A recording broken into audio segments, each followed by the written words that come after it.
Nega Benfica har muhim o'yindan oldin burgut chiqaradi?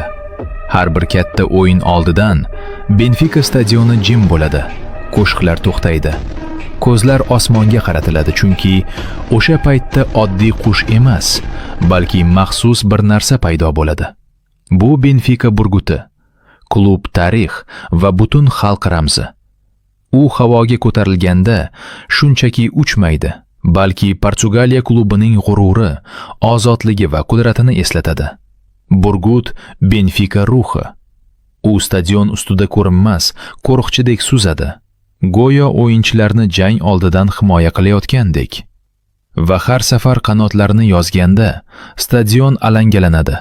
Muxlislar qichqiradi, bayroqlar hilpiradi va o'sha ajoyib lahzada qandaydir muqaddas narsa sodir bo'layotgandek tuyuladi.